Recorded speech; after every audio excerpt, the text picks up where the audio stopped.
क्या उत्तर प्रदेश में सच में गैस सिलेंडर खत्म होने वाले हैं? आजकल सोशल मीडिया पर तो यही बातें चल रही हैं। एक डर का माहौल है और इसकी जड़ें जुड़ी हैं कहीं दूर इंटरनेशनल पॉलिटिक्स से। पर इसमें सच्चाई कितनी है? चलिए आज इसी की पड़ताल करते हैं और देखते हैं कि सच क्या है और अफवाह क्या। तो सवाल यही है जो सबके मन में है कि गैस की कमी का ये जो डर है, ये वाकई कोई बड़ी चिंता की बात है या फिर बस एक अफवाह? चलिए मिलकर इसकी तह तक चलते हैं। अब इस पूरे मामले को समझने के लिए हमें थोड़ा पीछे जाना होगा और देखना होगा कि हजारों मील दूर दुनिया में ऐसा क्या हो रहा है जिसका असर सीधा हमारे किचन तक पहुंच गया है। कहानी की शुरुआत वहीं से होती है।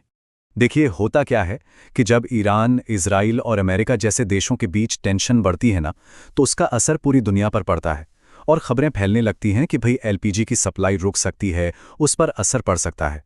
बस यही वो चिंता है जिसने यूपी में लोगों के मन में एक डर सा पैदा कर दिया है।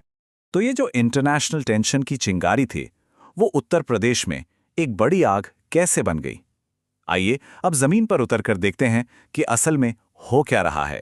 और इसमें सबसे बड़ा रोल निभाया सोशल मीडिया ने।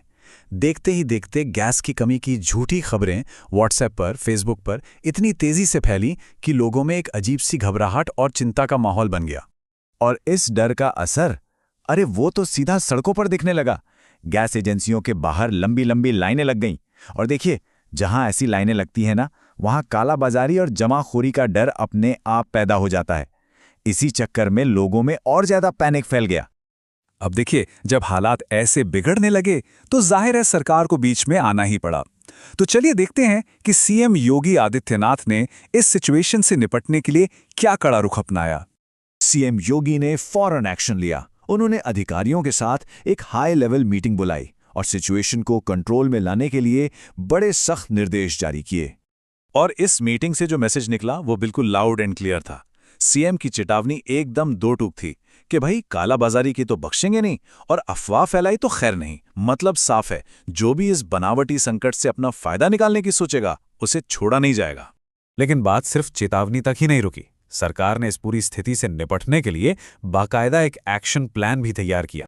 और ये एक्शन प्लान हर मोर्चे पर काम करने के लिए बनाया गया। पहला, सोशल मीडिया पर कड़ी नजर रखी जाए ताकि अफवाहें ना फैलें। दूसरा, एजेंसीज का रेगुलर इंस्पेक्शन हो ताकि कोई जमाखोरी ना कर पाए। तीसरा, पेट्रोल पंप और गैस एजेंसीज के आसपास पुलिस की मौजूदगी बढ़ाई जाए। चौथा, जो भी दोषी पाया जाए उसके खिलाफ सख्त से सख्त एक्शन हो। और सबसे जरूरी, ये पक्का किया जाए कि आम घरेलू उपभोक्ताओं को गैस मिलने में कोई परेशानी ना हो। तो इतनी सब बातों के बाद अब आते हैं सबसे अहम सवाल पर कि आखिर सच क्या है, अफवाह क्या है और ऐसी सिचुएशन में करना क्या चाहिए। तो चलिए अफवाह और हकीकत को आमने सामने रखते हैं। अफवाह यह है कि प्रदेश में गैस की भारी किल्लत हो गई है और हकीकत यह है, और ये ऑफिशियल स्टेटमेंट है कि प्रदेश में गैस का पूरा स्टॉक है, पर्याप्त स्टॉक है, सप्लाई में कोई भी कमी नहीं है। तो इसीलिए सरकार की तरफ से मैसेज एकदम क्लियर है, पैनिक करने की कोई जरूरत नहीं है। किसी भी सुनी सुनाई बात पर, व्हाट्सएप पर आए मैसेज पर यकीन करने से पहले फैक्ट्स जरूर चेक कर लें। भरोसा सिर्फ ऑफिशियल जानकारी पर ही करें। जी हां, और खुद मुख्यमंत्री योगी आदित्यनाथ ने भी यही अपील दोहराई है। उन्होंने साफ कहा है कि चिंता की कोई बात नहीं है, बस अफवाहों से दूर रहें और जो जानकारी सरकार की तरफ से आ रही हैं सिर्फ उसी पर ध्यान दें।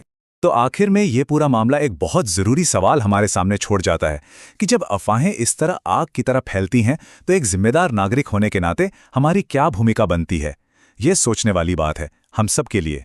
खैर, आज के लिए बस इतना ही। नमस्कार।